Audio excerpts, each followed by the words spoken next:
Welcome, everyone. My name is Tanya Bastia, and I teach international development at the University of Manchester. And I've co-convened this session with Julie Vulnitari, who teaches geography at Southampton. And we are very fortunate to have two panels, 8 papers altogether, and also Matt Walsham and Penny Verasanso, who've agreed to give comments on the papers. So I'm very excited. So this really emerged out of I organized a session a few months ago, which was more focused on aging and migration. And then Julie and I saw the call for papers for the Development Studies Association. And we thought that there was a real need to think about aging and development more broadly. So what we tried to do with the call for papers was really set out an invitation for a panel that does two things. The first one, and these two are interconnected. The first one is to unsettle development assumptions, which is the focus of the whole conference. And we wanted to do this by also highlighting the contribution that older people already make to development. So the background to this is that older people, as you know, are usually invisible in development. And development as such is very much forward-looking, and there is usually a much greater attention put on children than on other age groups.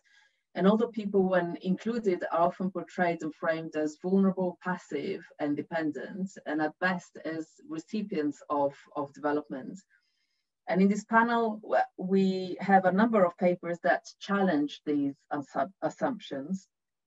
So many people lead active lives in their older age and make considerable contributions to their families, their friends, and their communities, and thereby also to what we might call development. And as a consequence, and whether this is through their contribution to the GDP growth or processes of social change or to social reproduction. So we also want to be wary of falling into this active aging discourse and portray older people as always being active and that everything is always goes well. But something else that might come out during the discussion is also the fact that when help is needed later on in age and when support is needed, this is often precarious in many contexts. And we're very fortunate to have a very diverse set of papers that will talk about aging and development in very different contexts around the world. So the way that we would like to run this is we have 4 papers in each panel. So there's 4 in the morning, 4 this afternoon. We will allow 15 minutes per paper. So there will be 10 minutes for the presentation and then 5 minutes for questions and answers and comments on that specific paper, if there are any. That should take us to about an hour, and then we'll invite Penny to give comments on the morning session for about 10-15 minutes. And then we'll open up for a broader, more general question and answer session for the remainder of the time. So I'll just follow the program as it is online. So the first one to present will be Julie. Julie, you still here? Yes. Who will talk about, who's got a more conceptual paper about older people as agents of development. So Julie, I'll just give you I'll give you warning for when it's 2 minutes. Is it okay if I just wave? Yes, I think that will be fine. The only thing I'm concerned about is whether I will be able to see you if I've got my full screen with my presentation on. Okay, if you don't see me, I'll interrupt you. Yes, okay? Please. Yes, yeah, right. That would be great. Yeah, and okay, great. So I'm gonna try and share my screen now if I can. It's great to be here, and thanks everyone for accepting to join us in this set of panels today. So what I want to talk about today is about the role of older people in the so-called migration and development debates. And so I will first talk about the role of care within the migration and development debates, which I call the fifth element. Older people's contribution to development through care work, and then the ways in which migration and care are gendered. But also, so I will talk about gender in here, but also, of course, we remember that it's not just a process of gendering, but it's also a process of racialization as well. So in this article that I've been sort of pondering on and writing on for some time is situated within the migration development debates, and seeks to extend these in two ways. First, by considering older people as agents of development, and second, by adding care as a pillar to the set of dimensions through which migration impacts development.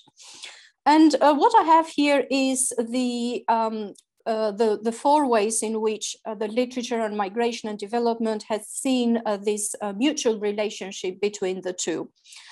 So often expressed as a nexus, the migration and development scholars have been engaged with ideas around the ways in which development, underdevelopment, seen through the lens of, generally poverty, but also other aspects of underdevelopment, gives rise to or motivates people to leave, and then in turn migration impacts on development. And the focus here has been primarily on areas of origin of migrants, particularly in the developing countries of the global south. And that kind of impact of migration and development has been seen in literature primarily through four dimensions, which I mention here. So that's remittances, return, skilled migration, and diasporas.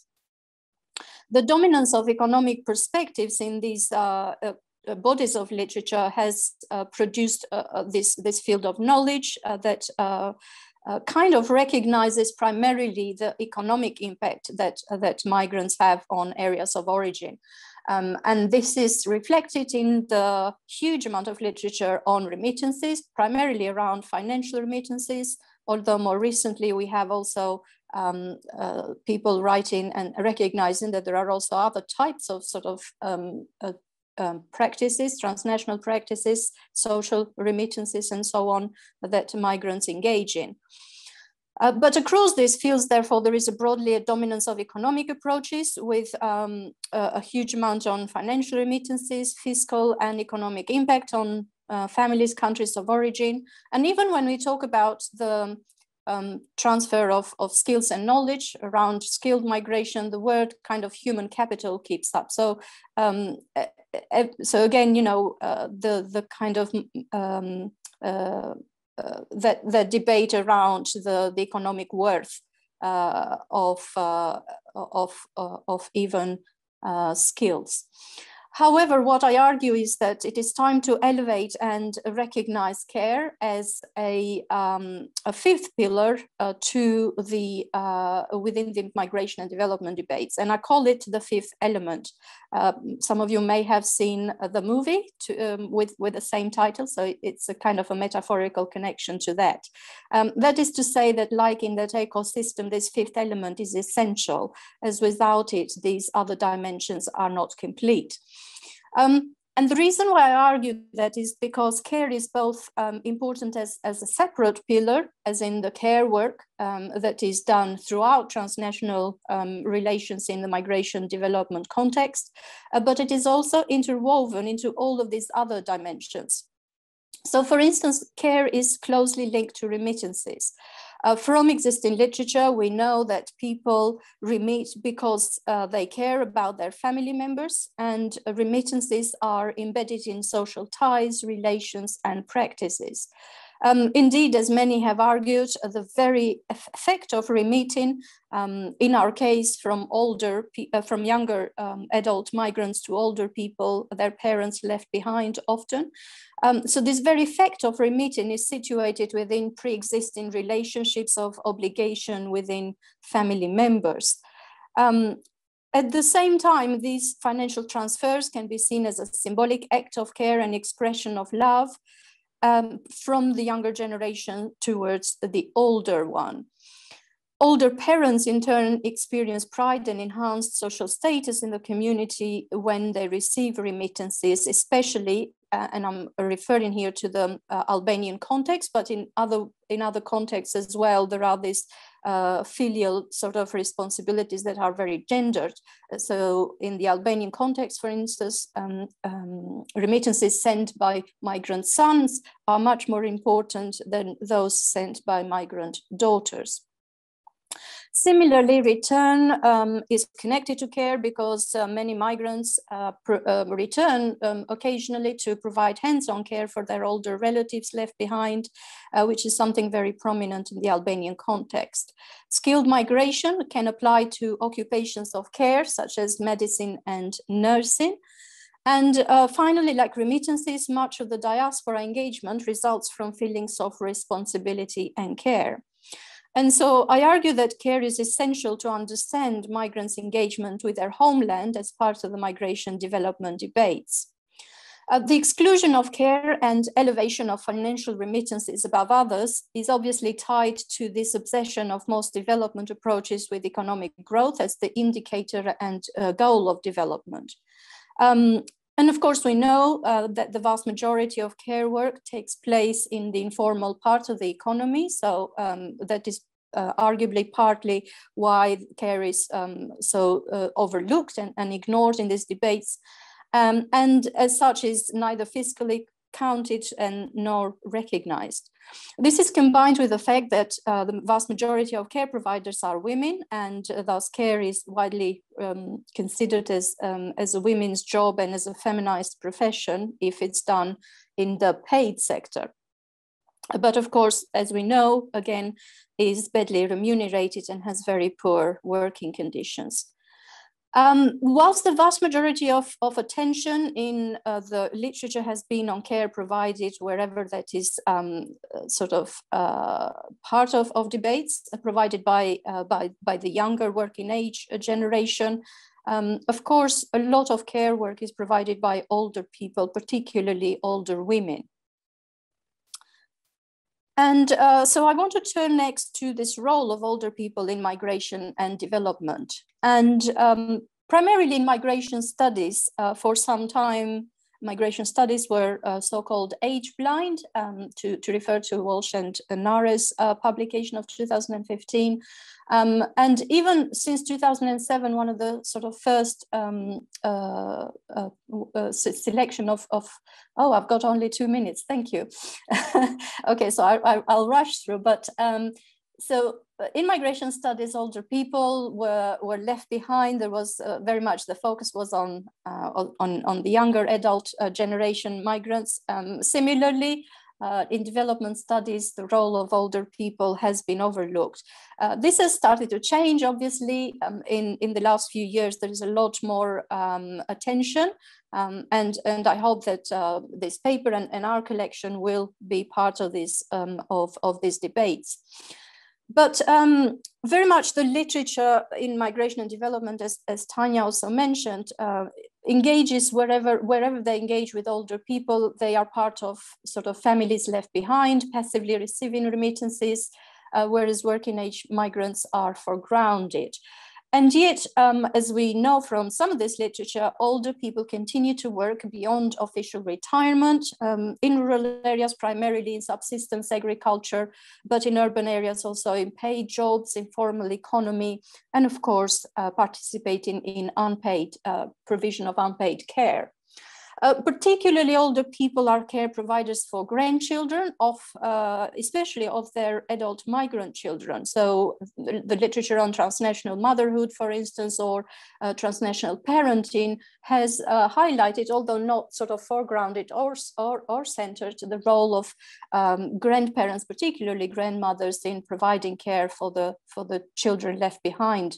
But also, and I refer this to the Albanian context, older people migrate to join their families abroad to provide this care there.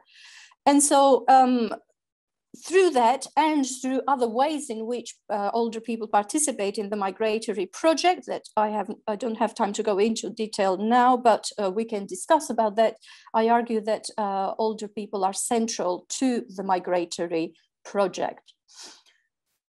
Just very briefly to sort of highlight also the ways in which this care work is also deeply gendered. There is a quote here, the first quote talks about the ways in which it is actually women who provide the hands-on care and who are expected, I need to stop now, to provide this hands-on care. It's a very gendered process, can discuss about it, but through this very short presentation, I wanted to highlight the care as key to migration development debates, older people not just receiving but also giving care, and questioning this idea of older people as agents of development, that we don't fall into a neoliberal trap of individualizing responsibility for development. Okay, so I'll stop there. Thanks very much, everyone, and then I'm happy to answer questions and discuss later. Thank you. Thank you, Julie. That was absolutely great, and it really set out the discussion really well. You raised some really important points. Yeah, next got a question. Go ahead. I can put my video on. There we go. Thanks, Julie. I really love this presentation, and I think this is a really important contribution to the literature on migration and development. And I really like, the idea of the fifth element as something really essential, but also intertwined with all of the other four elements. And I really like, obviously, the influence of a kind of feminist literature in terms of, criticizing this very dominant economic type narrative. I think there's sort of one word that I mean, I didn't notice you mentioned, but like the emotional angle of care and the affective angle. And again, I think that's another reason why it's sort of ignored, perhaps by economists, which is also a very important part of sort of, feminist theorizing. I have a question. I didn't notice you anywhere actually define what you mean by care. And I didn't see that in the paper either. And I just wondered maybe if you could develop that, because you're a lot of the words that you're saying, you kind of implicitly define it sort of by talking about, filial responsibility and care is happening within kinship networks and things like that. So the way you're defining it, it seems to be about looking after people, looking after dependents, particularly within households, within the private sphere. But I wondered, what about other activities that might be more in the public sphere? So like looking after one's environment, so maybe activities that fall under maybe sustainability initiatives, or looking after one's cultural values or one's religious values, so activities of that kind. I'm sure there is an element there of sort of emotional engagement that is about looking after something, maybe not individual people, but looking after the future of one's community, which goes beyond kinship ties in sort of a narrow sense. So I just wondered, would those kinds of activities fall under your definition of care? I mean, where are the boundaries of your definition? That's kind of what I wanted to get at. Thank you so much, Annika, for that very useful intervention, and obviously very important as well. So clearly, because of the limitations of time, I was not able to go into a lot of detail in these, but in the extended abstract, you probably saw that I did mention the emotional side, and that care is very much related to the emotional side of these relationships, and this is one of the things that I have also engaged with in my previous work on older people in migration. So how do I define care? Primarily, so far, I have indeed defined care as caring for and caring after. So looking after, obviously, within this context of transnational family connections, looking after people. But indeed, your challenge is interesting to make us think about caring for the environment and these other sort of the ethics of care from the perspective of a feminist ethics of care, caring for the community, caring for bigger things. So potentially then care as an element in the migration and development has an even bigger role to play than all of these other elements that sort of fall within the so-called the extractive economies of so-called growth and development as growth, let's say. So I appreciate that. I am in the process of writing up and developing this paper. So any feedback is very much welcomed and appreciated. So thank you for that. Thank you. And I abuse my role as chair as well. So I think that's a really interesting point, a really interesting discussion as well. And I was thinking, I mean, the other element that's missing is caring for oneself, which is debated a lot in the care literature, but is often missed out. And when you were talking about kind of looking after the environment and looking after the culture, there is almost a loop there that with the people that I've spoken to in relation to the project that I'll talk about in the afternoon, there was a real sense that particularly at the later stages in one's life, when people were looking after the environment, but that also gave them a sense that they looked after themselves by looking after the environment within which they lived. So that you could kind of weave a virtuous cycle there where people look after the places and the nature where they live, but by doing that they also enrich themselves and keep themselves healthy. Yeah, Elizabeth, just quickly. Yeah, go on. Yeah, I think that just because it's taken this sort of turn of thinking about kind of care for the environment. So certainly in my work on Romania, I felt that older people who stayed behind in Romania, so this is the German minority I was studying, certainly were kind of absolutely key to maintaining the kind of cultural heritage and the beautiful churches and the sort of the cultural heritage, which then kind of made it attractive for people to return there and come again and visit, and of course bring money and resources back. So this obviously was a sort of a pull for people who had family properties still there, so it sort of enabled the families to kind of get together again because there was still an older person looking after the family property. But it also had these wider implications of kind of attracting tourists because of these sort of quaint German villages which were being well maintained, and the attractive churches and things like that. So I think that's a really interesting angle that would be worth pursuing. Thank you.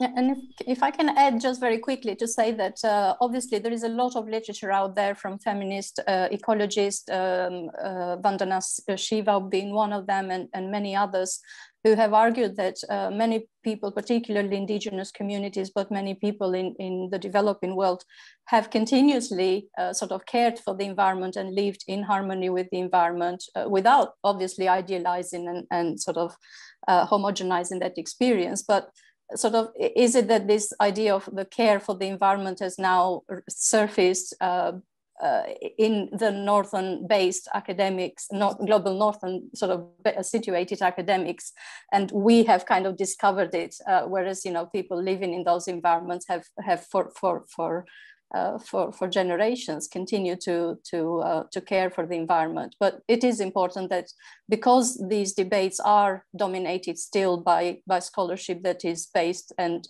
produced in the global north, that we do raise these questions and engage with them and point them out and center them.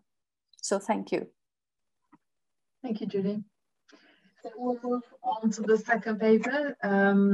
Evelyn Avalos, who's a PhD candidate at the University of Dundee. So Evelyn's paper is going to focus on forced displacement and social networks of all the refugees in Uganda. And I'm really looking forward to hearing your presentation. So I'll give you the same warnings after 8 minutes and then just stop. Thank you very much. I will share my screen at the moment. I don't know if you can see it. Can you see my presentation? Yeah, it's good. Okay, perfect. Good morning. My name is Evelyn Avalos, and I am a GCRF-funded PhD student in human geography at the University of Dundee.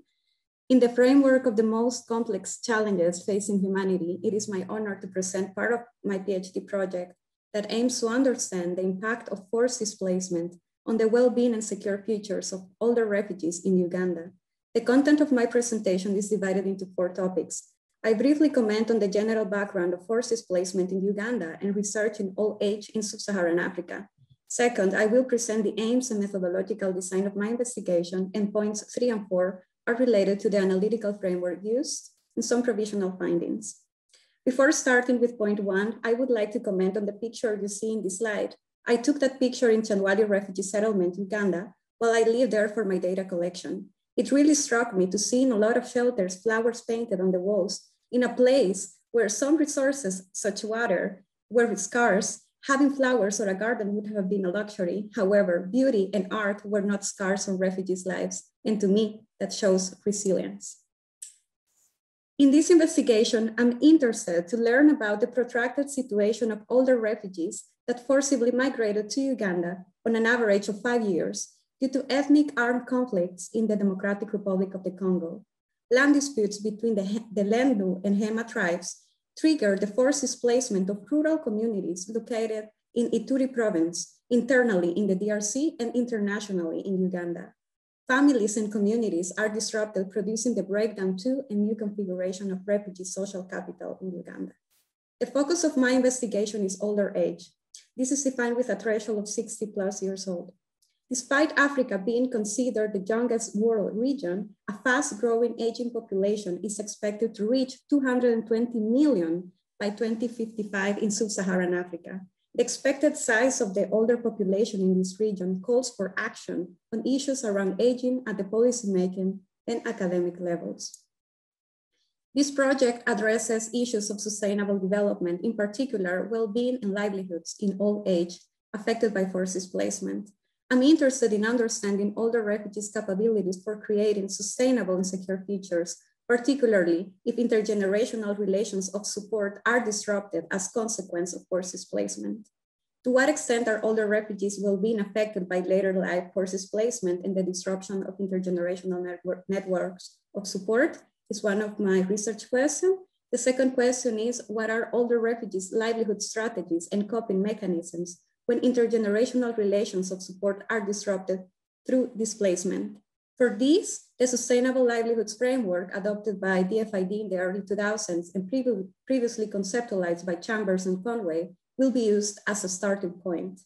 The ongoing COVID-19 health pandemic and economic crisis could aggravate existing instabilities or vulnerabilities, or to lead to new ones with repercussions for food security, nutrition, and livelihoods, which is also considered in the analysis.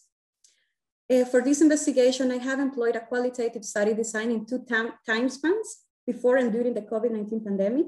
A total of 50 repeat interviews with older refugees and 29 interviews with stakeholders were conducted face-to-face and using remote methodologies. Other complementary methods were implemented, such as ethnography, participatory observation, and remote walk-in interviews. The research site is the Chanwali refugee settlement in Uganda, which is home to 120,000 inhabitants and hosts the largest Congolese refugee population. A stratified snowball sampling technique that elicits a breadth and depth approach has been used, accounting for locational variation and specific characteristics such as gender, ethnicity, disability, and household composition of older refugees, while the sample provides a detailed understanding of key issues. The first stage of data collection consisted in face-to-face methods. I lived in and was located within Chanwali refugee settlement. I was able to integrate with the community not only by conducting in-depth interviews, but also by participating in activities in the research site. The time and experiences in Chanwali helped me to build rapport with my informants, train my research assistant, grasp local knowledge of the community, to develop critical thinking and understanding practicalities of conducting research in challenging settings. That helped me to transition to remote methodologies due to the COVID-19 restrictions. In terms of my analytical and conceptual framework and through inductive reasoning, social capital theory and sustainable livelihoods framework come as a starting point. Although the existing criticism to social capital theory and the sustainable livelihoods framework, I have used these two with some nuances to reflect older refugees' lived experiences on forced displacement. Bonding capital of older refugees are commonly comprised of household members, blood and non-blood related, members of the refugee community and family left behind in the DRC. Bridging capitals is comprised of humanitarian assistance organizations and the Ugandan government, and linking capital is comprised of refugee community structures. The impact of bonding, bridging, and linking capitals determines older refugees' access to other types of capital in the refugee settlement. As you may see in the pictures I took in the Changwali refugee settlement, grandchildren or bonding capital are commonly the ones who fetch water for the family, which in turn means effective access to water for older refugees, particularly when this activity requires great physical strength, which older refugees may lack due to old age. Older refugees living in skip generations households, or when the second generation is missing, assume caring roles of the youngest generation, alone or with the help of their spouses, in context of high levels of poverty, language barrier, and scarce livelihoods. Caring roles consisted of provided services such as cooking, washing clothes, as well as ensuring attendance in the local schools. The second picture depicts my informant's shelter, which was built with some materials provided by the humanitarian organizations and the help of family members. Usually, older refugees' access to shelter is a combination of the systems of bridging and bonding capitals. Using the sustainable livelihoods framework and social capital as a starting point, I created this figure which represents the relational social capital of older refugees that facilitate access to other capital assets in the refugee settlement. For instance, in terms of accessing natural capital and livelihoods, lands are allocated by the humanitarian organizations and the Ugandan government when asylum seekers are granted the refugee status. However, based on the interviews with my informants, after having been allocated a plot of land, it is common that refugees internally displaced within the refugee settlement to remain close to their families that live in different zones. Community leaders or the linking ties give access to those zones. Due to the physical deterioration of older refugees, they need family members or bonding ties to help them to work the land and increase their livelihood opportunities through subsistence farming. These examples show that older refugees' relational social capital within the refugee settlement are key for advancing their livelihood strategies and accessing other livelihood assets. The role of bridging capital or the humanitarian assistance organizations and linking capitals or the refugee community structures are key for older refugees' overall well-being. However, monthly humanitarian assistance consisting of in-kind food or in-kind cash was labeled as not enough by most of older refugees. Coping strategies to avoid finishing the food before the next monthly ration consisted of reducing eating to once or twice per day, affecting their nutrition and possibly generating frailty. The onset of the COVID-19 pandemic worldwide, with health and economic repercussions and cut shorts of humanitarian organization budgets, have impinged the well-being of older refugees. Follow-up interviews with older refugees during the COVID-19 pandemic suggested that livelihood opportunities in the settlement decreased due to the mobility restrictions, triggering displacement of second generations outside the settlement and intergenerational support shifting. These are some provisional findings. I'm still analyzing my data and also reading more about the topic. But what I can say is that the role of social capital is pivotal, particularly when I talk about accessing to capital assets in the refugee settlement, which is, as I described in the examples, which is also important, is the connection and intergenerational support from different kinship structures. I use the term kinship structures because the households are comprised not only by blood-related members, but also non-blood-related members. And this is due to the forced displacement situation that disrupt families. and communities. Also, the importance of bridging capital on the lives of older refugees for those who don't receive intergenerational support from bonding capital is very relevant. However, is this sustainable, particularly in a context where humanitarian assistance organizations' budgets are cut short? In terms of older refugees' contributions to development, it was important to see the caring roles assumed by older refugees, particularly with the younger generation. There are two aspects here that I would like to highlight in terms of gender and age.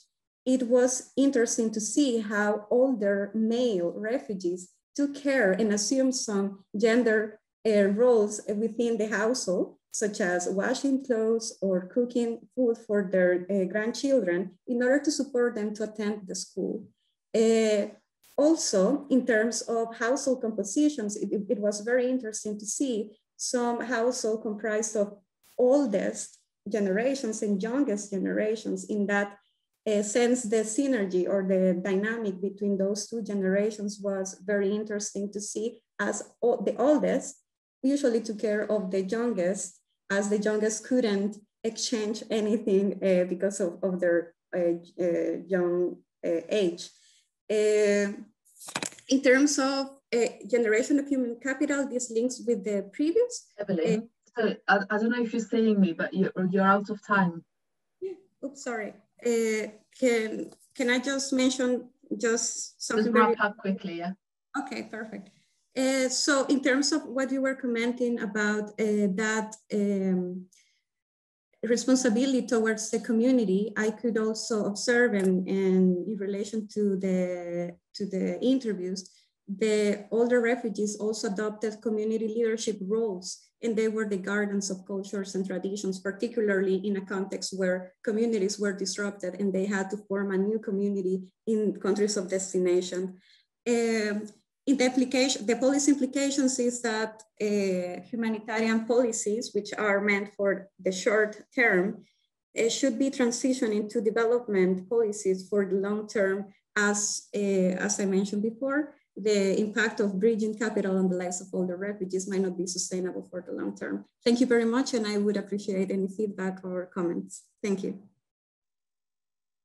Thank you, Evelyn. That was really good. And really interesting how you managed to link with the previous presentation as well, the linkages with care that Julie talked about. So I don't know if people have comments or some questions. Yeah, Katie. Hi, thanks so much for the presentation so far. Loved your presentation, Evelyn. I've spent time in Changwali refugee camp, so it's really lovely to kind of go back. I was there 10 years ago, which makes me feel a bit old actually. But anyway, I was, so I've done work with refugees in Uganda, but not really based on age. And then I've done lots of work with older people in cities, but they're Ugandan populations. And something that came out of both of them that kind of I was interested in asking you more about was predominantly about length of stay in the camps. Because I remember when I spent time in the settlements, there were the oldest refugees I came across were actually from Rwanda, who'd come in the 90s, and from some of the first Congolese wars. And so I wondered about kind of, was there a sense of any kind of solidarity between kind of nationality as well as different ethnic groups? And were there kind of solidarities? Were there any older people kind of collectivizing within the group?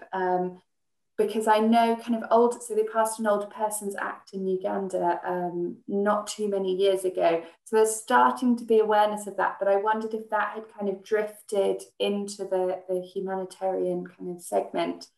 And I think a lot of my work's been around thinking about older people who think about themselves and perceive themselves as stuck in urban areas. And I wondered if that sense of being stuck and waithood, which is usually reserved in the kind of sub-Saharan African literature with youth, if that's a sense that kind of older people you spoke to had, and particularly through a protracted refugee crisis, So was there a notion that they would be able to return home, and how they kind of perceive and talk about and manage these kind of disjunctures of the life course? Because at least with the Ugandan communities I've spent time with, they talk about kind of, I was meant to go back to the village. I'm meant to go to my natal village, but I'm stuck here.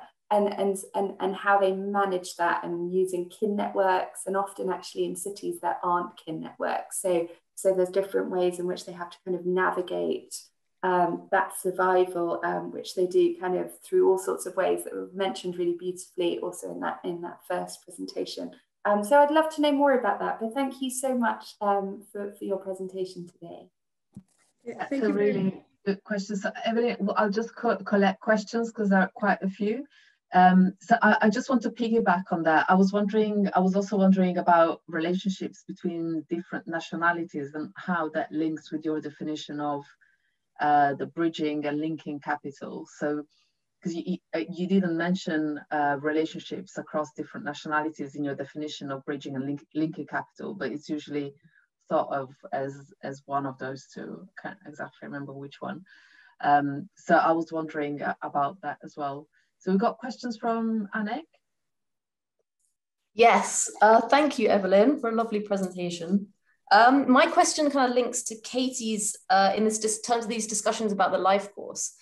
And in the same way, you know, with the category of youth spans a huge age range, you know, from 12-year-olds to 35-year-olds, because it's not defined in terms of biological age, but in terms of kinship relations and social expectations and so on.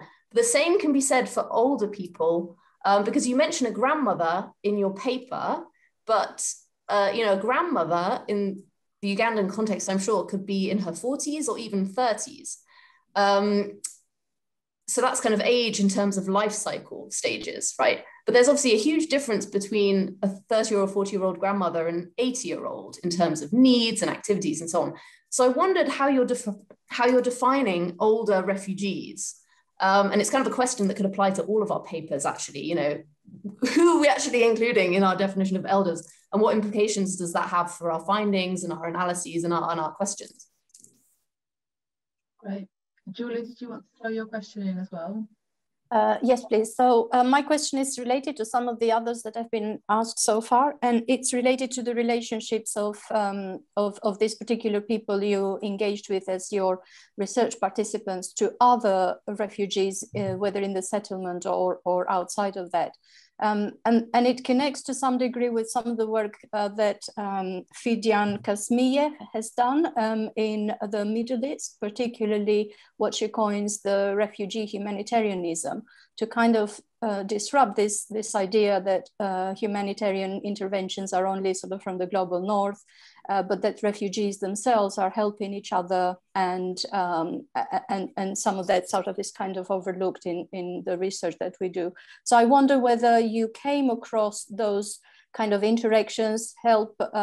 So for instance, you mentioned there was one person in your paper that one grandmother who was only with her, where there was a skip generation sort of kind of family. But were other people around her sort of help, you know, giving a helping hand, maybe sort of fetching water for her, maybe giving her a lift to the nearest medical center, maybe doing something small, but that in a sense needs to be highlighted as something that sort of people are sharing help and solidarity, even within those difficult conditions, but within each other, rather than sort of from other humanitarian organizations. Thank you. Evelyn, you've got a couple of minutes to answer all those questions. Perfect. It's okay if you don't manage. We can leave some for the discussion later on. Okay, perfect. I will try to connect my answer with some of the key issues that you raised. In terms of solidarities and how this connects with the social capital theory, it was actually interesting when I was analyzing my data. It was interesting to see how social capital plays a pivotal role when talking about well-being. And when I talk about well-being, actually I talk about economic well-being. So in terms of solidarities in the refugee settlement, as I was analyzing different household compositions, the main household composition was in skipped generation. So that was on the top of my sample. The second one was multiple generations, and the third one was refugees, older refugees living alone, which was the case. So in terms of the refugees living alone, those refugees reported that they received some solidarity from the community. So for instance, some neighbors that were willing to help them to fetch water because they were ill and they couldn't fetch water, or some neighbors that had pity on them and gave them some sodas or something when they were going to work the land, and they didn't have money to buy some food in the shops. So in terms of solidarities, I could see that the community was or showed solidarity towards those that lived alone, but it was more in a sense of pity or trying to help those that actually didn't have other intergenerational support from family members. What really played a negative role in terms of nationalities, or I would say also differences in terms of traditions, cultures, and language, was precisely that. Sometimes they couldn't communicate them between them because they speak different dialects. And as they were, in old age, for them was very difficult to learn another language at that stage. And as a personal anecdote, I organized some English classes within the refugee settlement, and we reached 50 people that were interested in learning English, which is one of the official languages in Uganda.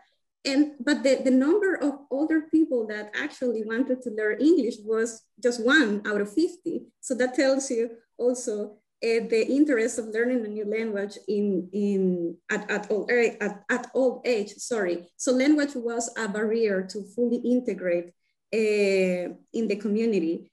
I would also say that there were some disabilities and mobility issues, so they wouldn't be able to, to interact with all other families and even go outside their zones because they wouldn't have the physical strength to do so.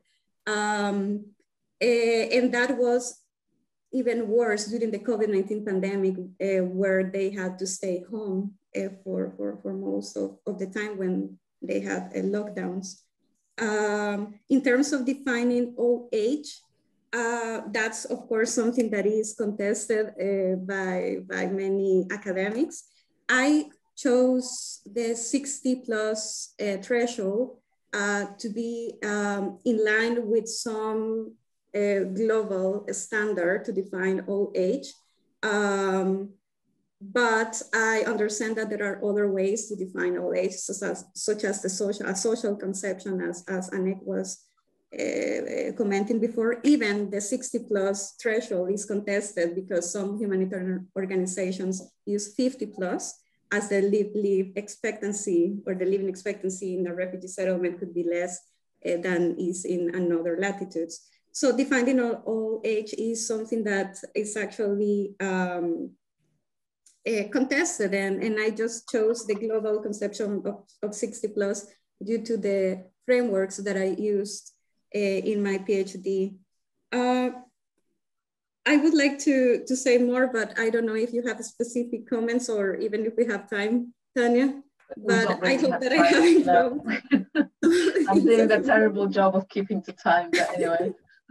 So we'll have some time at the end, and I think it's really, I mean, many of these questions will be relevant for some of the other papers as well. So I think it's really good that they've been raised now, but we can maybe have a discussion later on. But thank you, that was really good. And we have to move on. So the next paper is it's got 5 different authors. So Siobhan Warrington, Graham Smith, Matt Bailey-Smith, who are at Newcastle University, and then Huen Nguyen and Tan Nguyen from An Giang University in Vietnam. And they're going to talk about aging and environmental change in the Mekong region. So over to you, Siobhan. You're going first. Okay, thanks, Tanya. So today, Hui, who is within the hub refers to herself as Lily, I think just to help us all with pronunciation. We'll be sharing our initial experiences of undertaking intergenerational collaborative research with rural communities in the Mekong Delta region of Vietnam as part of the Living Deltas Hub. So the Living Deltas Hub is a large international interdisciplinary research hub made up of some 100 researchers from institutes and organizations in Vietnam, India, Bangladesh, and UK, but all working on research which aims to contribute towards sustainable and equitable futures for those living in delta regions of the Mekong and Red River in Vietnam and the Ganges-Brahmaputra-Meghna river system of India and Bangladesh. And within the hub, Lily and I, together with others, are working specifically on research which ensures that the knowledge, experiences, and voices of women and men living in those delta regions are really centered as part of the knowledge and the impact which is generated by the hub. So just to give some context to our research, Vietnam is now regarded as an aging society due to significant reductions in both fertility and mortality rates and increasing life expectancy.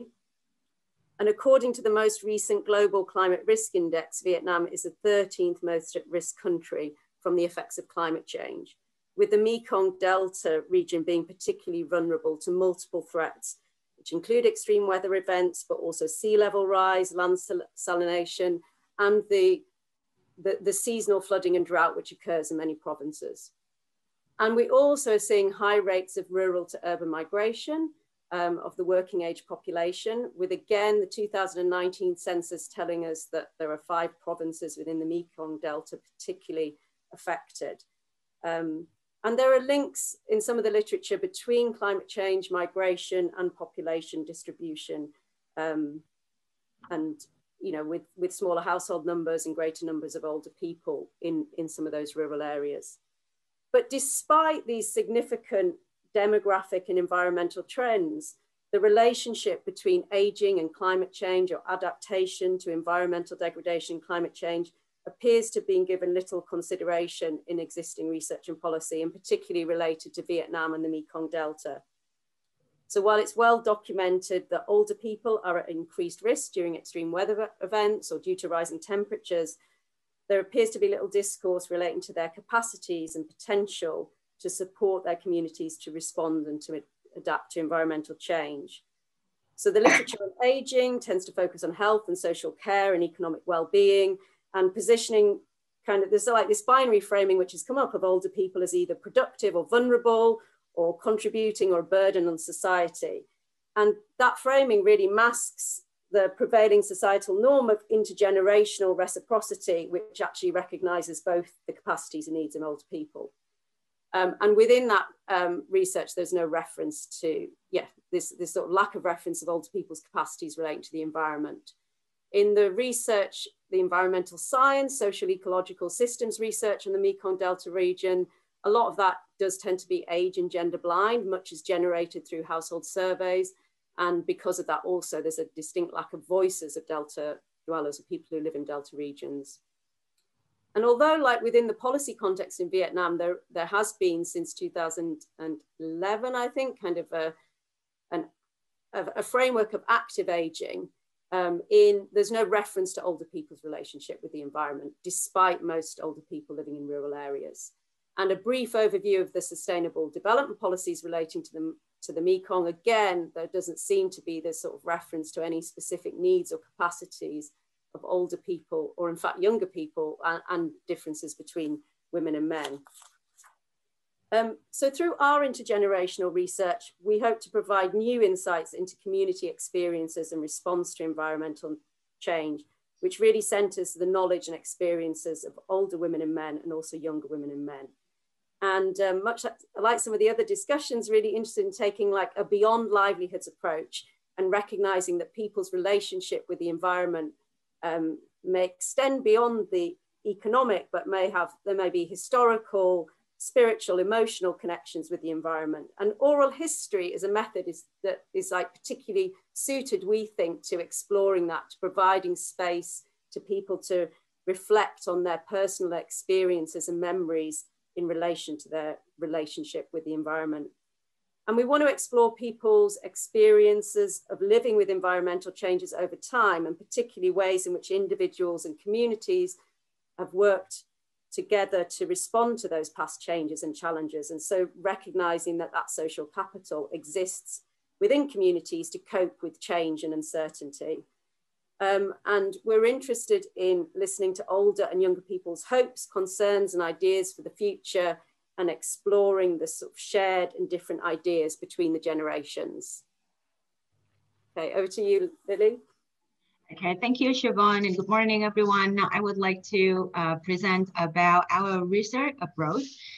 So in terms of our research approach is including supporting community collaboration and fostering an ethos of learning and reflection across everyone involved are key. So we are working with two rural communities in An Giang province, one Cham minority and one Kinh majority. So the community representatives contribute to setting a research agenda and ensuring logistic arrangements are appropriate and comfortable for the community members. And within each side was appoint support. We support and pay for the two community researchers. Research participants are compensated for any loss of earning as a result of participation in the research. Community members will also be invited to review the research results and contribute to analysis. Some of this will be facilitated through intergenerational dialogue. So research participants will be involved also in determining a communication or output plan that is relevant and useful for local audiences. And as part of that, we'll be supported to engage directly in dialogues with decision makers. And of the process, reflection and evaluation embedded will be get it through from staff and student researchers supported to plan and implement research, ethos of reflection and learning through our research diaries and debrief sections, development of learning resources for researcher and project management tools to support replication or adaptation in other deltas within the hub. And here I would like to elaborate a little bit on our methods, research method. You can see the photo there with the timelines and seasonal calendars also that we can have a group, have been with small groups of older men and small groups of older women. And carry out at the beginning of each visit site and provided useful contact to inform other research activities. And the next method will be oral history interviews recorded with older women and men.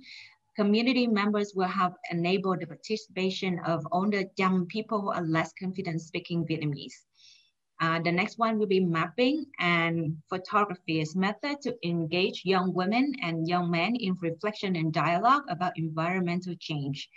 And here are some preliminary findings. So because the transcription and translation is underway, because we haven't finished all of the data, analyzed all of the data yet, but we have engaged student researchers in a number of debrief section to capture their initial experience and knowledge from the research.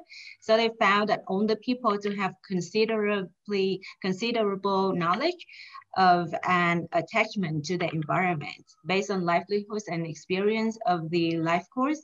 In contrast, they found that younger people to be more concerned with education in their careers, with many keen to migrate for work to urban centers. However, at this point, we noticed that while at school, the younger people will be involved in more environmental activities in their neighborhood. If they drop out of the school, it's rarely for them to participate in those activities. And researchers recognized that the process of research had created an opportunity for older people to reflect on their responsibilities in relation to environmental change, and for younger women to develop their confidence to share their knowledge and experience. They also found various instances of intra-household support, like sharing mobile phones and toilets, and an older woman living by herself by receiving food and financial support from the neighbors. And our group also looking forward to the future plans of the transcription and translation is under the way, and we share research findings back to the community. and we have the local regional communication engagement. Also the evaluation process and replication across the deltas within the hub. We also expect some academic output like through book chapter and methods articles. Thank you very much for your attention, and we welcome all of the questions and comments.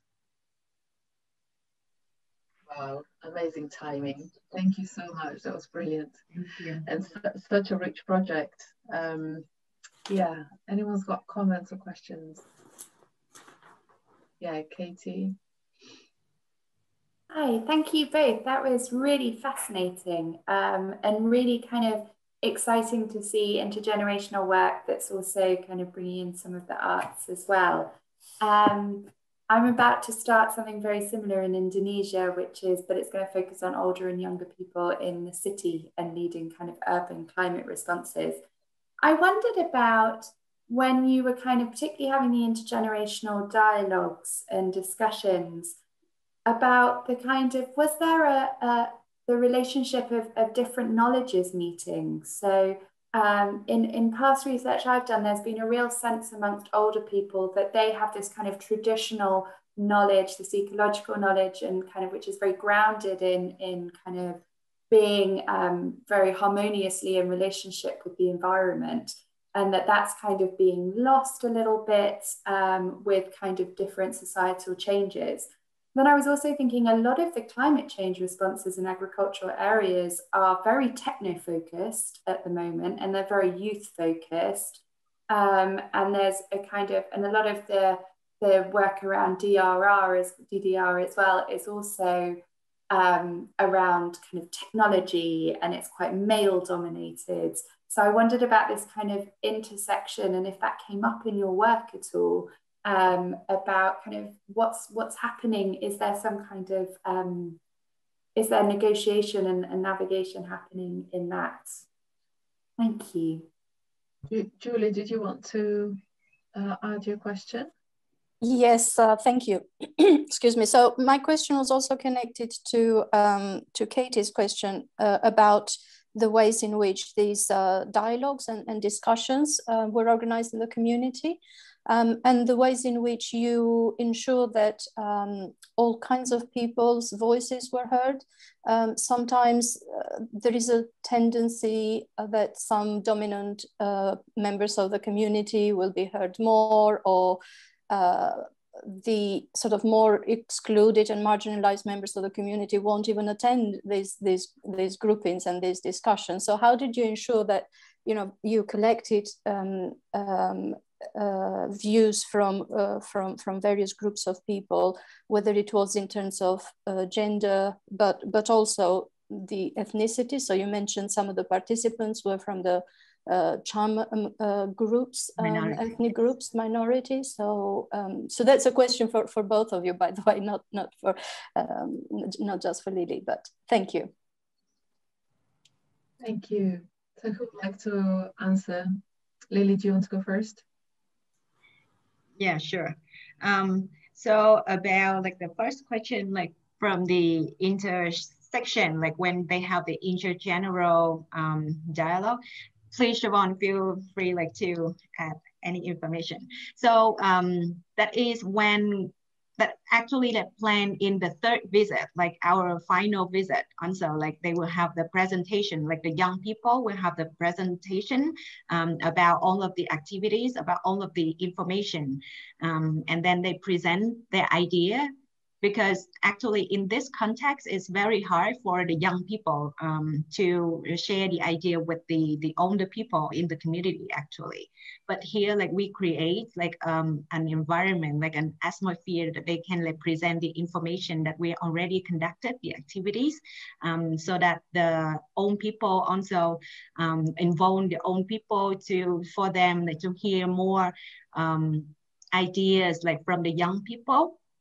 So it's kind of share the knowledge, and maybe we hopefully that we can listen to negotiation along with the discussion of the young and the old people at that time.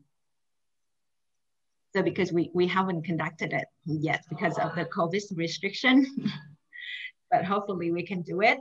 And then about the next question about ensure all of the voices will be heard. Like that's why that in our methods, like we conducted the interview like with like young people, young women, and older men and older women group. Like we separated so that like everyone can freely express their ideas like throughout the interviews. Yeah, so that and I think just to add, I mean, I think that's the advantage of, that's what oral history always brings, I think, because you're right, within communities, many people don't feel confident for different reasons to participate in a group-based discussion. And a lot of participatory research tends to be that, which then by definition does leave some people out. But I guess, you know, an oral history interview, which is a one-to-one interview taking place often in somebody's residence or nearby to somebody's residence, does provide an opportunity to listen to those quieter members in a community. And particularly, as we were saying, because we have two community researchers, that meant that there were some older and younger members of the community who weren't confident in speaking Vietnamese in that interview context. And so those interviews were carried out directly by the community researcher. So actually, the research team have visited one community, which is a Cham minority ethnic community, over 2 visits. And as Lily said, it's on that 3rd visit where some of that intergenerational dialogue would take place in a facilitated space. And this weekend, they're actually going to start work with a 2nd community who are very keen to participate in the research, who are kin majority community. But I think, yeah, there's sort of this relationship between this stuff relating to younger and older people's position and knowledge and technology. And as you said, it feels like there's a bit of a policy disconnect in terms of like a lot of focus on youth activism around climate change. But is that coming really from like the global north or a more kind of urban perspective of a particular group of young people and doesn't necessarily represent the rural reality? But then also, you know, we're saying it's like, you know, we see that older people's voices and knowledge are missing from policy and literature, but then at the community level, as you know, as Lily was explaining, it's young people's voice, young people, you know, the student researchers talked a lot in their debrief session about how young people saying, you know, we don't have, it doesn't really matter what we think because it matters what older people think. And so there's some really interesting kind of contradictions and disconnections to explore and like surface, even if we don't have the answers to those, I think. But yeah, thank you for your questions. They're really interesting. Thank you. That's great. Thank you both. And we're going to move on to the final presentation for this morning from Annette Newman, who's at the Free University of Brussels, but is also affiliated with the University of Sussex, who is going to talk about intergenerational feminism. Okay, thank you. And my presentation speaks directly to the point that Siobhan has just raised about this policy disconnect and youth-centered development and whether that's really an agenda from the global north. So that's a fantastic segue into my presentation. So yeah, if your feminism isn't intergenerational, it's not feminism. From girl-centered to grandmother-inclusive approaches to ending child marriage and FGMC in Senegal. So first, just a bit of context. So in the gender and development field, female genital mutilation or cutting, which I'll call FGMC from now on, and child and forced marriage have been identified as major obstacles to gender equality, given their potential negative impacts on girls' and women's health, social status, and education. And over the past 15 years, the dominant approaches to addressing FGMC and child and forced marriage have tended to be underpinned by the theoretical construct of social norms. So, which is defined usually as the informal rules of behavior that dictate what is acceptable or not acceptable in a given social context.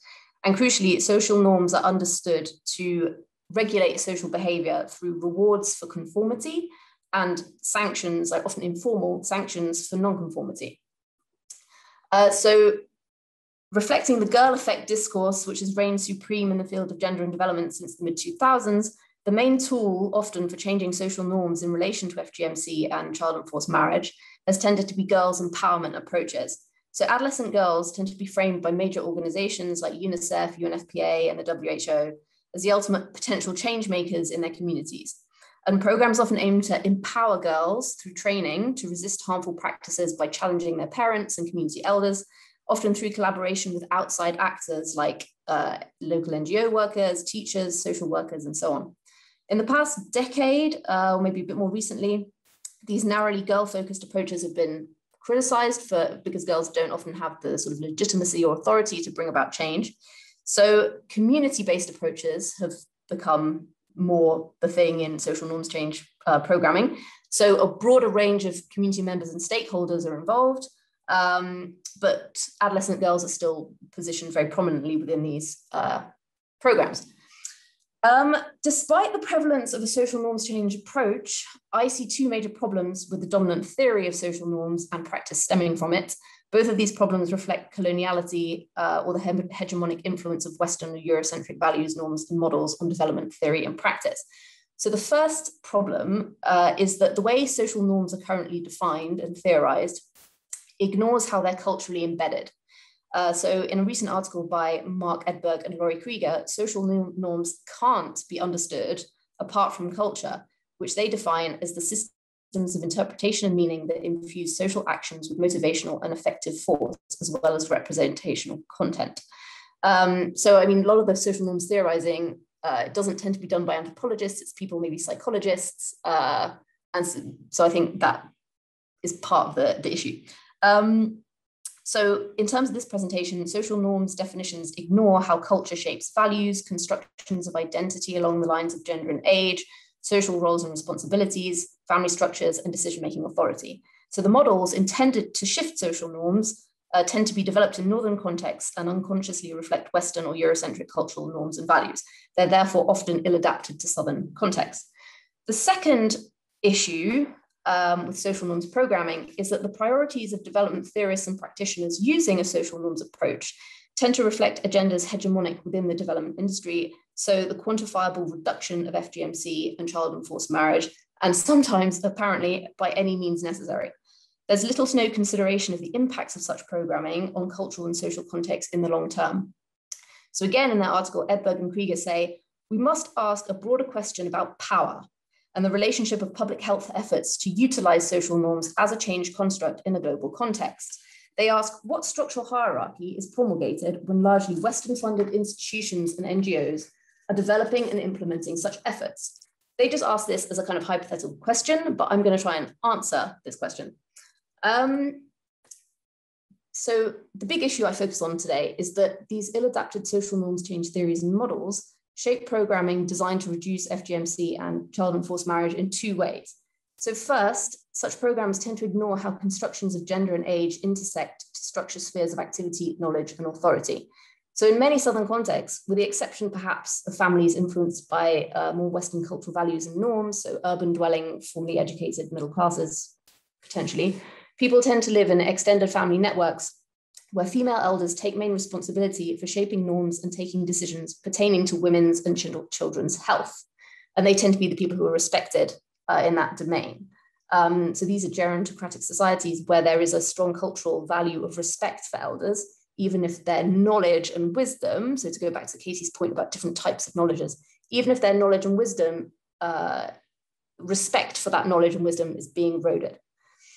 So in the case of FGMC practicing communities in Africa, there's a huge body of anthropological literature that shows that female elders usually play a dominant role in decision-making surrounding the practice.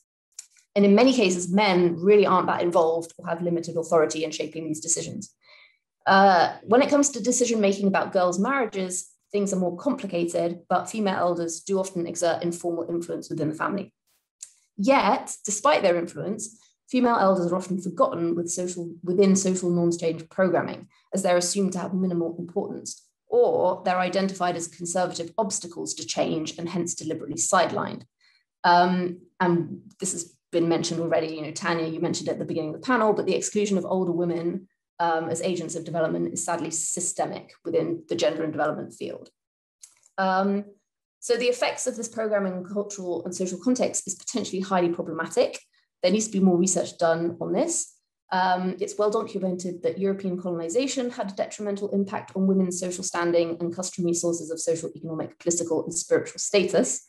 But what is less documented is the way that development programming might be doing the same thing, especially by constantly privileging youth as change agents and also privileging school knowledge and literacy over practice-based wisdom and quote-unquote indigenous knowledge.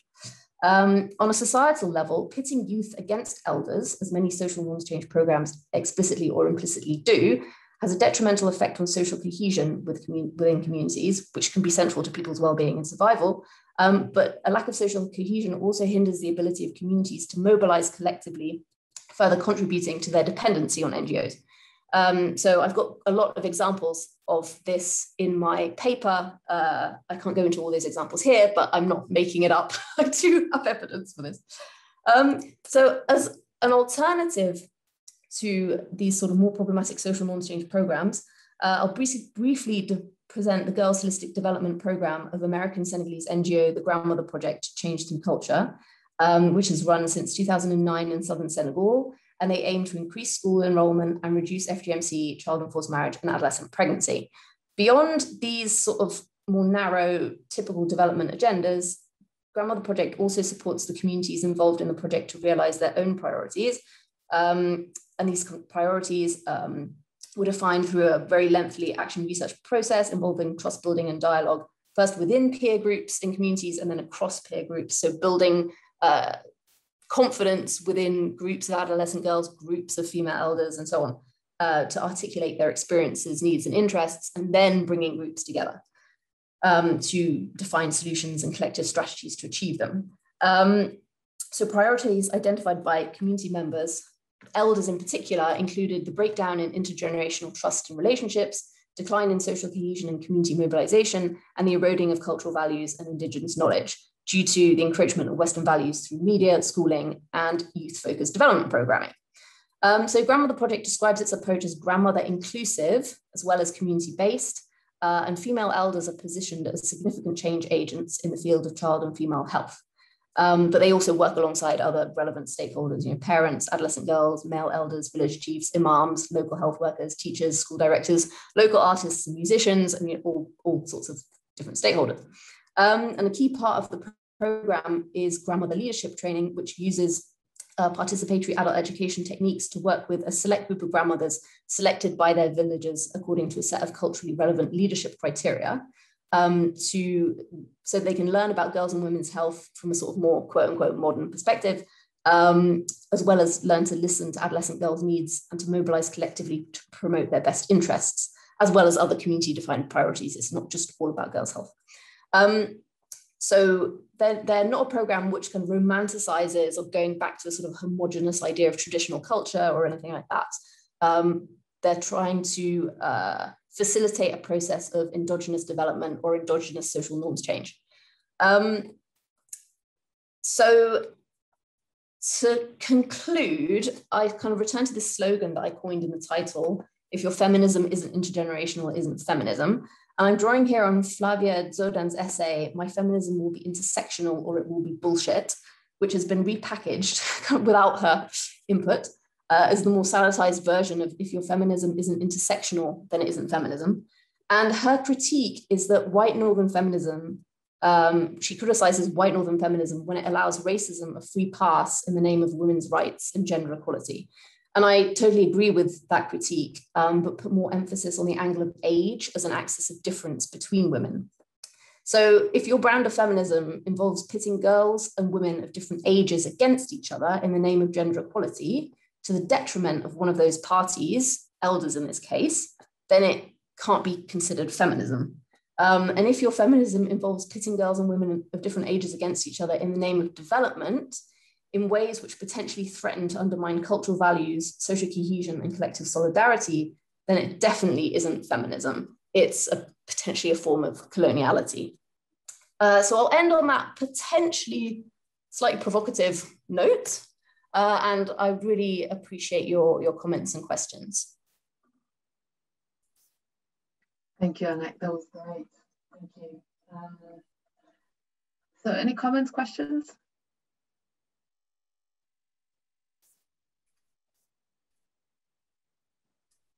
Yeah, Julie? Hi, Anik. That was a very inspiring and very, very interesting presentation. I read your paper with great interest as well. I had a couple of questions, I guess, just probably like to start a conversation. But the first one is that these development interventions that have taken place so far, have they been inspired by feminism? So the question is, have they, you know, they may not necessarily have been inspired by feminism at all. I don't know. So that's a question for you. And therefore that question that you, or you know, that proposition, that challenge that you put forward to them may not really resonate with their position, because they didn't start from a point of feminism to start with anyway. The second one is relating social cohesion. We hear a lot about social cohesion, both in societies of the global south and the north. The global north social cohesion is about how communities are socially cohesive before migrants come in, and how migrants break that social cohesion, and therefore we need to fix it. How is social cohesion sort of defined in your work in this particular context? I'm just very curious. So thank you for that.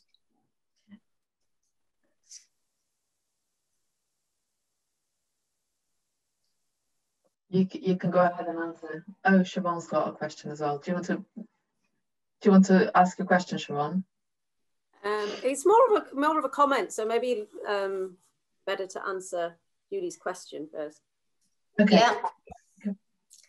Thank you. Yeah, really, really good questions.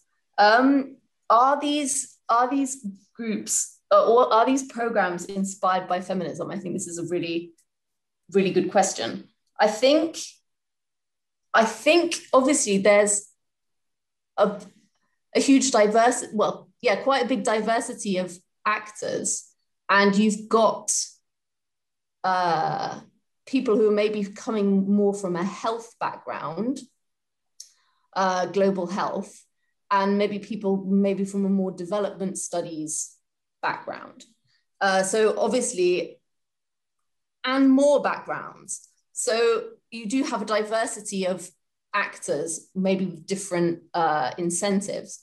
But I think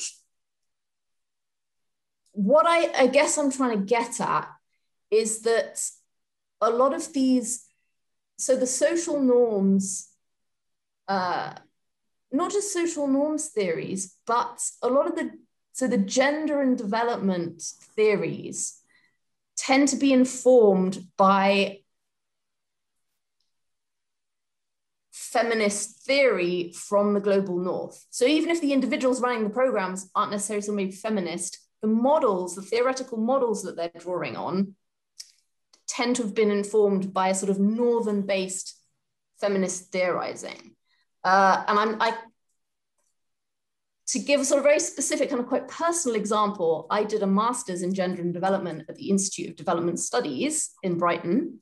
And this master's on gender and development was very much informed by northern feminist theorizing. And even sort of feminists of color working in development, I think, have been informed by those same theories. And I've had conversations, yeah, it was 10 years ago when I did that master's, so it might have changed since then, but it is a critique that has been made by others of gender and development theorizing in general. So that's what I'm trying to get at, I think. I think it's where the theories are coming from, not necessarily maybe sort of personal orientations of the people actually running the programs. And I would say this as well, that you've got a lot of African women or women from the African diaspora who are also working in these kinds of programs, and they tend to reproduce the same kinds of models, these very youth-focused models. So it's about this, yeah, coloniality and knowledge production and how that's seeping into the way we do things and necessarily not realizing. The question about social cohesion, yes, I totally agree. And it's a bit of a, not a minefield, but it's a bit of a, yeah, a big one. I'm trying to remember, because Grandmother Project's programming is very much based on a model called, what is it? Communication for Social Change, which was developed by people at Johns Hopkins University, and also informed by sort of Paulo Freirean dialogue techniques. And I think they define social cohesion in terms of respect between people and relationships of trust and communication. So that communication is happening and dialogue is happening between people. So it's not necessarily based on a homogenizing idea that everybody has to agree all the time and that there's consensus, but rather that there are relationships which permit sort of dialogue because they're based on trust and respect for one another. I think that's probably key to their definition of social cohesion, but I'd have to dig it out. I can't actually remember off the top of my head. Right. Thanks, Annex. I did the same master's 23 years ago, and we had similar comments. Siobhan, did you want to air your comment now? Just briefly in relation to, some of the sort of maybe more practical aspects of your presentation, but I've recently been involved in some research and writing with Bangladeshi practitioners on mental health programming. And I guess that aspect kind of came out of our discussions and bits of reflection on research, that the focus on menstrual health programming with schools and young people like misses the existing roles that mothers and aunties play in relation to their role in supporting girls with menstruation, etc. And that by missing them, you just provide these spaces for some of the harmful cultural norms or myths and taboos around menstruation to kind of replicate. And then another thing which came up as well, I guess, is this sort of that health programming and development work focuses in Bangladesh particularly on kind of child health or maternal health, and therefore like misses both teenagers experiencing menstruation and also older women, and kind of taking into account kind of hormonal changes across the life course and menopause, etc. So I just thought that they're quite kind of similar issues going on in that sphere of work as well. I would 100% agree with you. And Judy, who is the CEO, Judy Orbel, who's the CEO of the Grandmother Project, I haven't played any role in developing this project, by the way. I work with them in terms of doing qualitative research for them and analysis, but Judy is the mastermind who's developed and conceived the whole thing. And if I were to publish on this, she would always be co-author. It's just for the purpose of the conference presentation, I'm presenting by myself. But so to acknowledge everything she does. And she's worked in the field of maternal and infant health for the past 30 years. And she says that this, exactly what you've just mentioned, Siobhan, is systematic pretty much everywhere she's worked: Latin America, Asia, Africa. But female elders play a really crucial role, but the focus always tends to be on the mother-baby unit. So target-based approach rather than seeing families in a holistic way. But you've also just put your finger sort of a bit implicitly on this issue. I often get asked this question. So you said the fact that female elders are excluded from these discussions about menstruation means that these harmful norms can slip in. And I often get asked this question about, but what about when grandmothers or female elders have views about FGM or menstruation or whatever that can be harmful? And again, I would say that is addressed within Grandmother Project's programming. They don't assume that everything that grandmothers say and do is, they have in mind the well-being of the girls, but sometimes their attitudes or behaviors might not be in line with those based on some biomedical findings. But that's integrated into their grandmother leadership training. So it's going in with this idea that the grandmothers have this role in maternal and child health that, you know, they are respected within their communities as elders. They have this role, which is, I think they might have been more respected for in the past, but now respect for their activities is kind of waning in the face of, you know, formal schooling and all this kind of thing. So they try to revive that traditional role, but also integrate dialogue processes whereby grandmothers might come to critique, discuss and critique themselves some more harmful aspects of their cultures. So they do address that side as well, this issue of the sort of more, I don't like these words, you know, conservative cultural attitudes and things, because that's a question I often get asked, that how do you address that? But yeah. That's great, thank you. So we're coming towards the end of the session, and we're very fortunate to have Penny here, who's been listening along, and I think we've given you plenty to chew on, hopefully. So if you want to take the last 10-15 minutes to give some comments. Oh, well, okay, thank you very much. I actually prepared a little presentation, which I'm going to now try and read quickly. And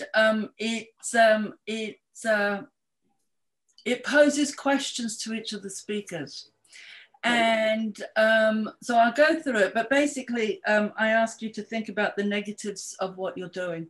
And just to have the opportunity to do that, it's very easy to push the positives. So, okay, so, you know, safe space, blah, blah, blah.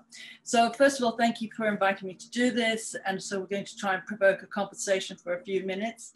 The papers have all been brilliant, and I love the way that you're all bringing aging or older people into different fields of, you know, development, of the development arena. So that's really great. So taking it beyond the sort of gerontology.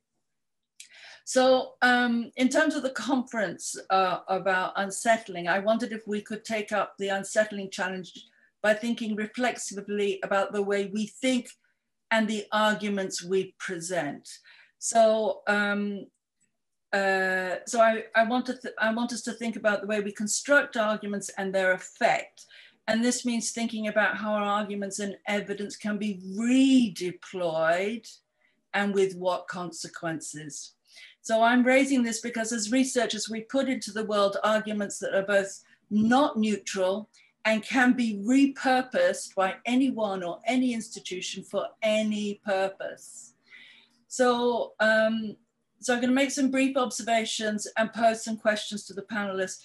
And please try to use the time that you have to reflect on the negative impacts, although I may mention the positive. Maybe you shouldn't focus on that as we have such little time. But I want us to think about the negative impacts that can arise from the way we sell our arguments, that we too easily turn to our justifications for positive impact. So let's look at the negative. So some of you will know that I've been doing research for quite a long time on later life in India. And my objective has been, in terms of my scholarship, is to break down ageist ways of thinking that present older people as vulnerable victims, etc., or that visibilizes their contributions to family, community, to the national and global economies. And so this is a conscious reworlding project, an attempt to persuade people to see the world differently, to see older people's place in the world differently, because I believe that perceptions define personhoods and justify the distribution of material resources. So for example, about different ways of seeing older people. In the US, the conversation there is about how older people are constructed as aging successfully if they are consumers enjoying life of active leisure. Whereas in UK, the discourse defines older people as either a burden or as privileged wealth accumulators. So in the UK, they are constructed as the cause of younger people's resource lack. So, you know, we are making worlds that in our discussions and in our work that change directions and give arguments for change, but not necessarily the way that we might hope or that others might hope. So the question is, how do we persuade people to see older people differently and to act in their interests? And so our first problem is getting attention in this very competitive world. So we participate in this sort of poverty, vulnerability Olympics, where we argue that older people are the poorest, the most vulnerable, you know, the people that they need to be seen, to receive attention. But this kind of argument is one infantilizing, and it erodes dignity and naturalizes poverty and decrepitude as though that's the normal way of life.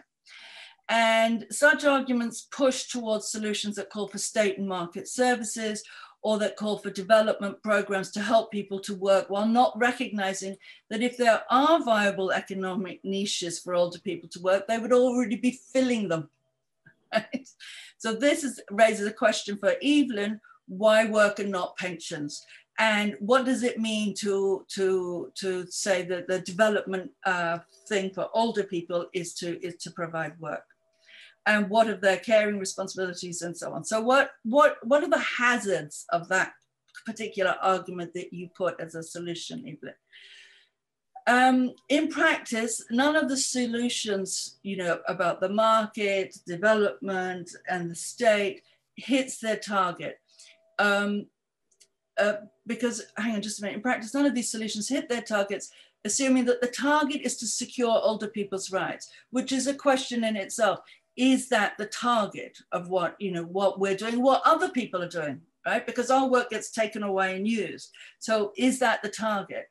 So if the target is to secure older people's rights, let's assume it is, are their older people's rights equal to everyone else's rights? Are we, when we think of everyone, which everyone are we thinking about? Are we thinking about the rights of local young people? Are those rights any good? Or are we thinking that older people should have the kinds of rights that French and Spanish pensioners have, which include pensions equivalent to 75 to 82% of their adult wages? So, you know, what kind of rights? So the second way of grabbing attention is the numbers game. Is the population big enough or growing fast enough to deserve attention from development world? But the problem about these arguments, it builds into a deficit model of older people, constructing them as a problem, a future crisis that needs to be addressed now to prevent it later. And this opens the door to insurance policy solutions and legislation on filial support, right? And so it creates a space for marketing to coming generations with spare income, but it is nothing for the current older generation and those who can't afford insurance policies. So these seem to be the two main ways of garnering attention that people use. An interesting third strategy put forward by Lillian Siobhan and Annika to argue for older people's potentials for solving an intractable non-gerontological problem. So that's a third sort of strategy. So how do we change the perception of later life? So one strategy is to point to what older people do and to intergenerational reciprocity. But how persuasive is this in terms of the significance and scale of their importance, right? In the capitalist system, care is treated as an externality. So Julie makes an interesting argument in pointing to care as the motivation for development. I thought that was beautiful. That nicely counters the neoliberal entrepreneurial motivation for migration. The entrepreneurial motivation, of course, can't account for people remitting. Why remit? In Julie's account, people are presented as enabling younger people's migration strategy. But what negative ways can this be used, right? Because always it seems to be that development, our arguments get turned against our objectives. So for Julie to think about that. So I've done a version of this by highlighting the way older people support the global economy through paid and unpaid work and pointing to their exploitation in globally linked markets, and by making a case for their rights, for rights to recognition, rights to a dignified life for an adequate pension, and the right to work if they want. And the response I got from one well-known national leader is, if they need money, let them work. So workfare programs. So what, I have to think about the path that I tread to get a pension and the capacity to be allowed to work, because most pensions are, if you work, you don't get a pension. So the second strategy is that older people are real people with views, histories, futures, etc., that go beyond their needs. The approach that Lily and Siobhan have put forward, where older people are not presented as objects of study and policy targets. So what Lily and Siobhan called going beyond the livelihood approach. But what positive and negative ways can this approach be used? So let's focus on the negative as we have such short time. How could it harm older people or be turned to benefit them, or could it be turned to benefit them specifically as opposed to them benefiting the environment? And the third strategy is to present older women as potential change agents, as mediating between social groups. So Annika's interesting account seeks to sidestep development's imposition of European values, but does the Grandmother Project really escape this imposition? Or do they just have more life experience, enabling them to mediate European values, local practices, the law and knowledge of the people in their communities? And is this open to yet another silver bullet instrumentalization of females, in this case, older ones, at lowered costs? And does it divert attention from older women's material needs and class needs, or the differences between older women in terms of their material needs? So that's me. So I hope that's provoked some ideas. That's great, Penny. Yeah, that definitely really good comments, really interesting thoughts. I mean, we have run out of time, so we don't really have time. We don't really have time to discuss. Would people like to continue another 15 minutes or so?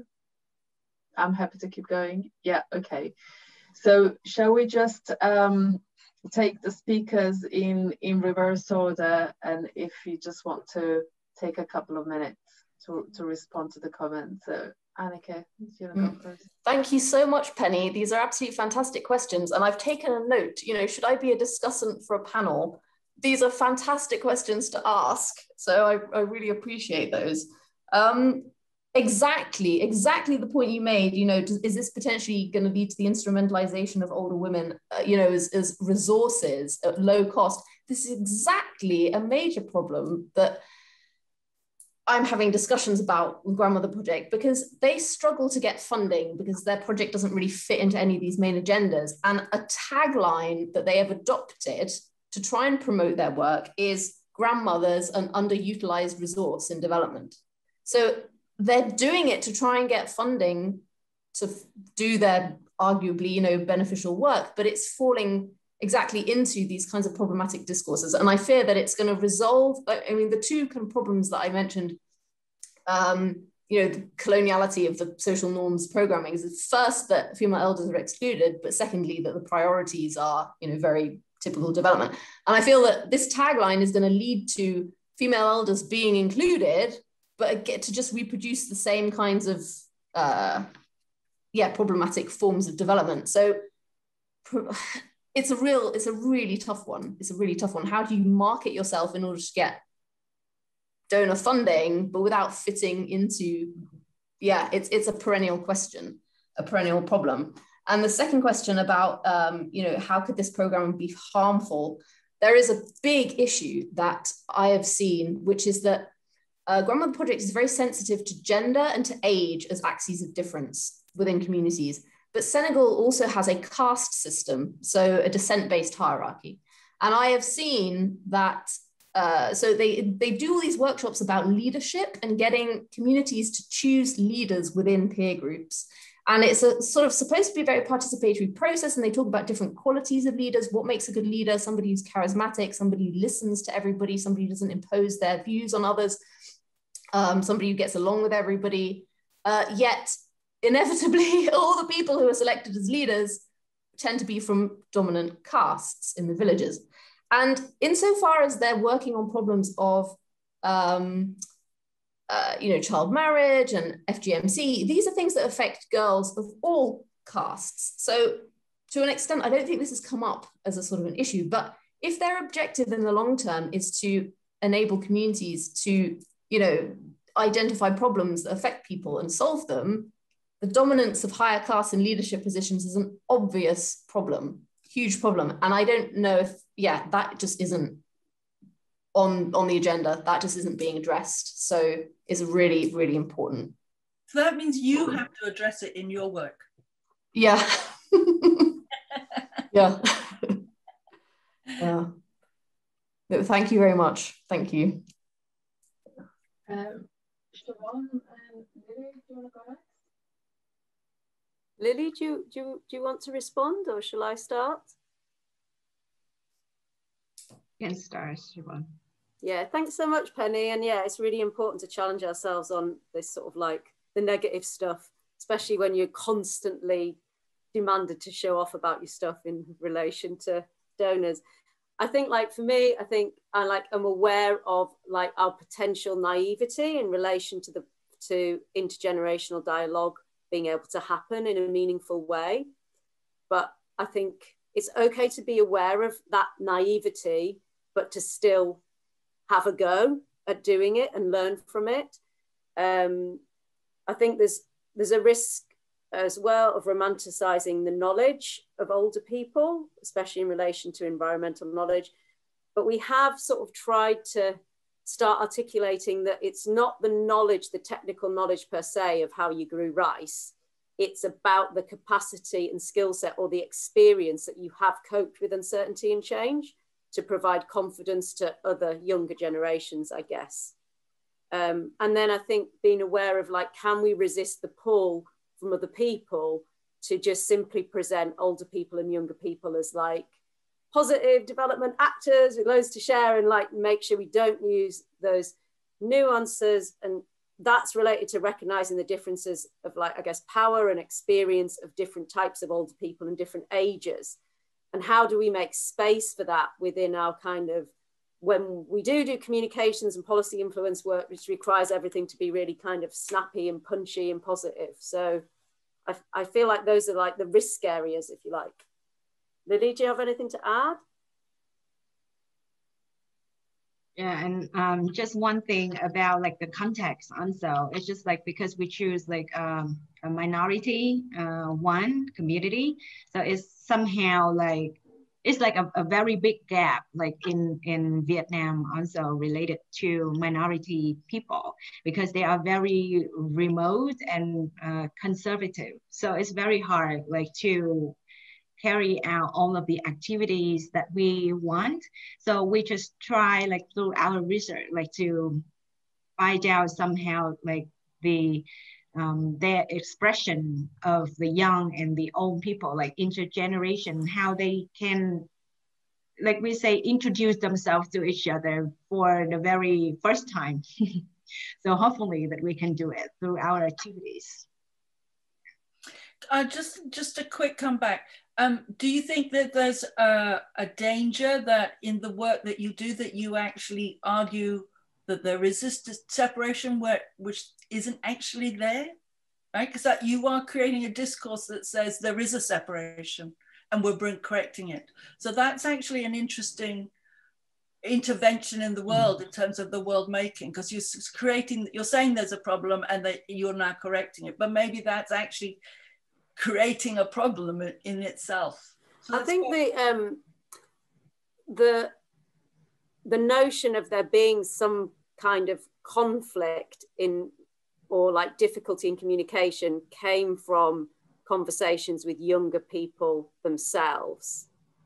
And so I guess, yeah, they've alerted us to that, but also at the same time, understanding that it's mixed. I think there's a statement there from one of the researchers who recognizes that older people do respect some younger people's decision.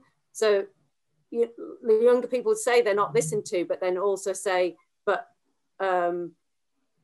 older people are starting to respect our marriage choices. So I just think it's not neat.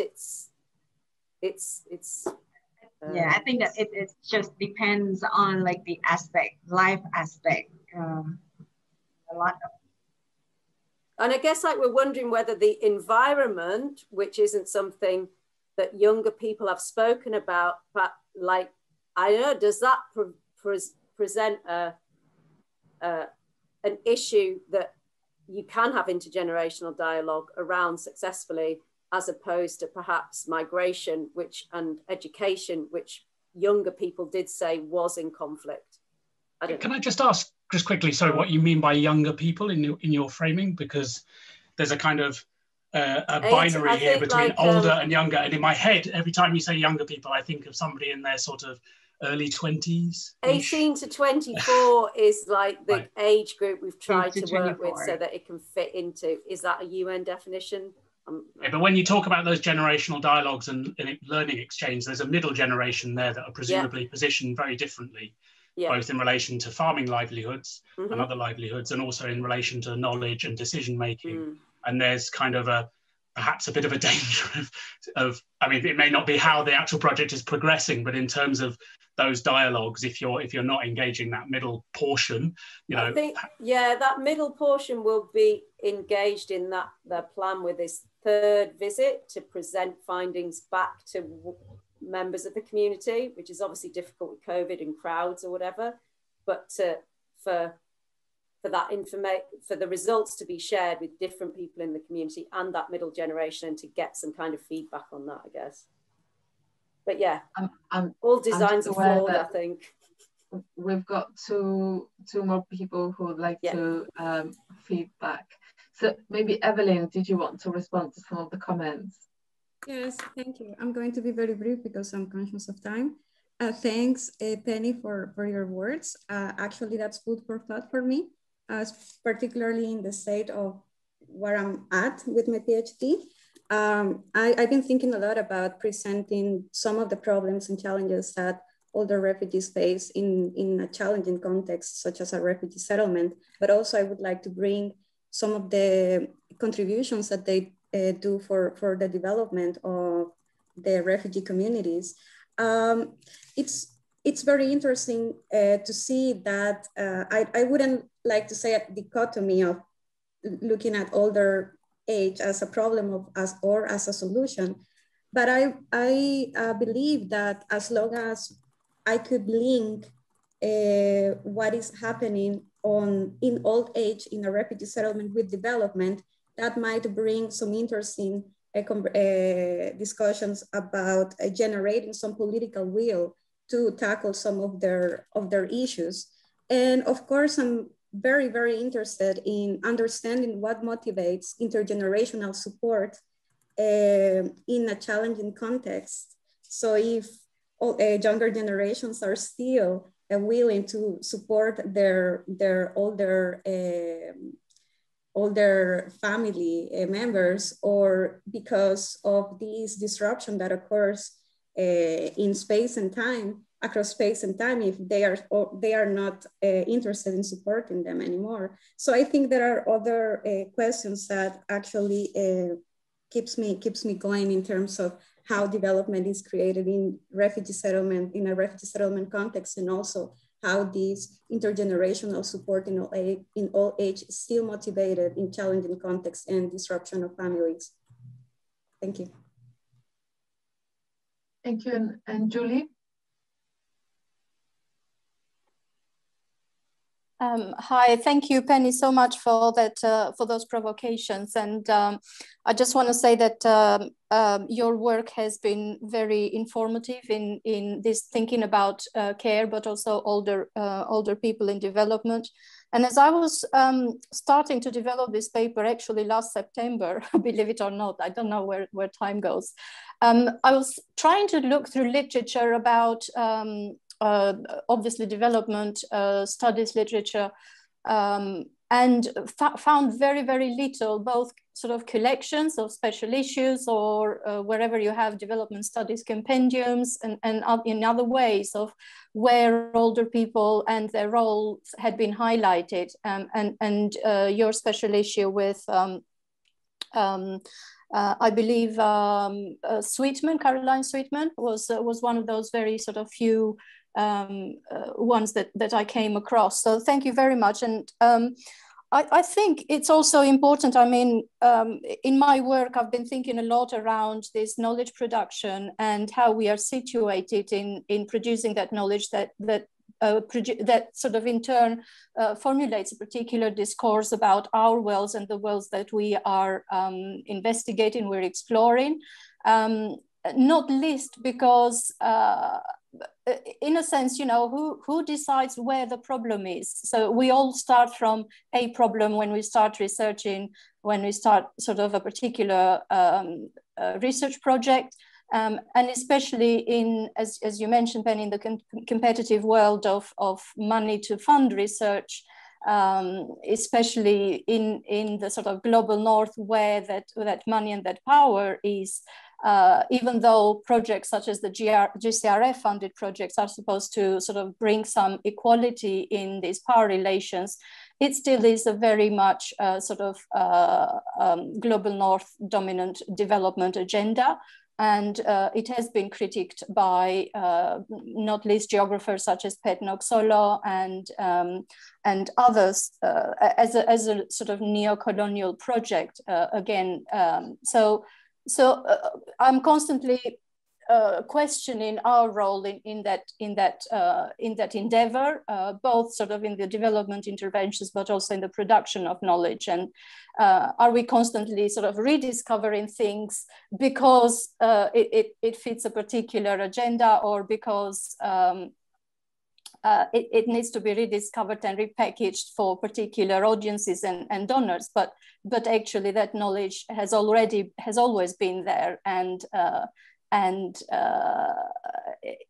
yeah, so just wanted to say that you know, those reflections about the general model of knowledge production, where our knowledge is taken and what people do with it. That's a very difficult one as well, because often we don't have much control over what we produce, and probably for good reasons.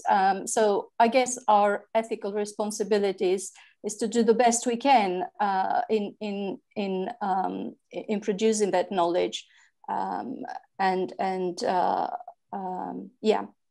doing in a context of sort of doing justice to the people we interact with and that participate and bring so much to the research that we build our careers upon, I suppose. So thank you very much for that. And just want to say thank you to all of the other presentations. They were really brilliant, very thought-provoking, and I've learned so much today. So thank you. I'll echo that. It's been a really rich panel, and thank you everyone for your contributions, and Penny for your you know, really important comments and the invitation to reflect, not just, you know, that we're not just doing research because we find something interesting, but that what we write about and what we say has consequences, and that we've got to be you know, as aware as we can. Obviously we can't control everything, but I mean, we can control almost nothing really. But to be you know, to be aware and to reflect on that. So thank you. So we'll meet again this afternoon, 3 o'clock UK time,